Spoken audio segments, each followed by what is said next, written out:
लोगोफोर थारैनो मोजां खौरां जोंनि गेजेराव जोंनि आबादारिफ्रा मोननो हागोन बयबो 2000 फैसा स' ओंखायनो नोंथांमोना बेखौ डिटेल्सै मिन्थिनो थाखाय भिडिअखौ जोबजासिम नाय भिडिअखौ जोबजासिम नायोब्लानो अब्ला नोंथांमोना क्लियारै मिन्थिनो हागोन आरो जागायनायनि सिगाङाव जुदि नोंथांमोना दासिमबो चेनेलखौ साबस्क्राइब खालामाखैब्ला अब्ला प्लिज साबस्क्राइब खालामना ला आरो साबस्क्राइब खालामखांनायनि उनाव बेल आइकनखौ थुनानै अलाव सेलेक्ट खालामना लायोब्लानो जाबाय जेब्लानो आं नोंथांमोननो भिडिअ आपल'ड खालामगोन अब्लानो नोंथांमोना बयनिख्रुइबो गिबि मोननो हागोन आरो बे चेनेलनि गेजेरजों नोंथांमोना इम्पर्टेन्ट निउस मोनबाय थानो हागोन बयनिख्रुइबो गिबिसिनै मोननो हागोन अब्ला लोगोफोर भिडिअखौ जागायनोसै नम्बर 1 आरोना मोजां खौरां जोंनि आबादारिफोरनि थाखाय जोंनि भारतनि गाहाय मन्थ्रिया आबादारिफोरनो होदों 18 कौटि रां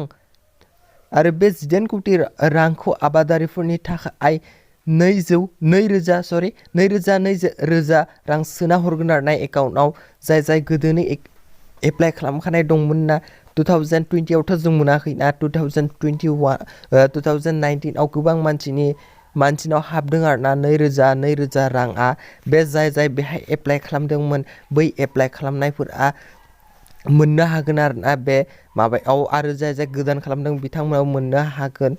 अनलाइन सोलिगासिनो दंमोन ना जाय बिथांमोना अनलाइन एप्लाइ खालामदों बिथांमोना गावनि एकाउन्टआव मोननो हागोन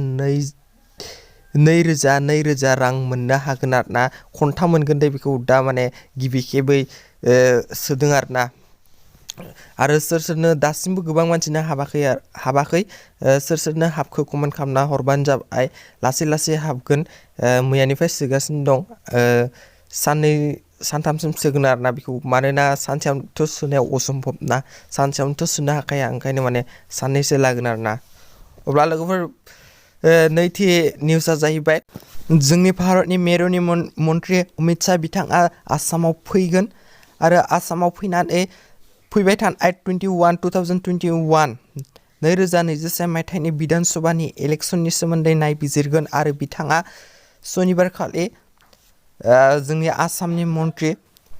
सर्बानन्द सन'वालखौ लोगो हमनाय जागोन आरो माखासे रायलायगोन आरोना आसामाव माबायदि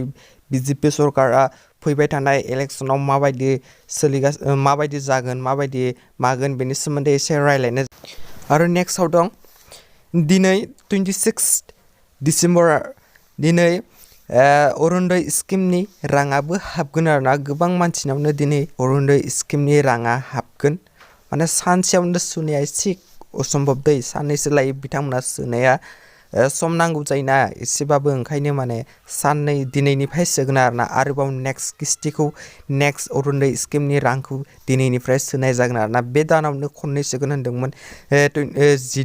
16 डिसेम्बराव सोगोन होनदोंमोन नाथाय सुवासै आरोना दिनै सोगोन होनना बुंदों मा जायो आं जास्ट नोंथांमोना खोन्थादोंसो दै सोयोना सोआ नाथाय सोगोन होनना बुंदों आरो स' लोगोफोर नोंथांमोना भिडिअखौ जुदि मोजां नाङोब्ला नोंथांमोना हायोब्ला बाय बाहागिनो शेयार खालामना हो मिन्थियै मानसिफोरनो शेयार खालामना हो नोंथांमोना जुदि गोसो दंब्ला शेयार खालामनो गोसो दंब्ला आरो नोंथांमोना चेनेलाव गोदानै फैदोंब्ला चेनेलखौ अननानै साबस्क्राइब खालामना ला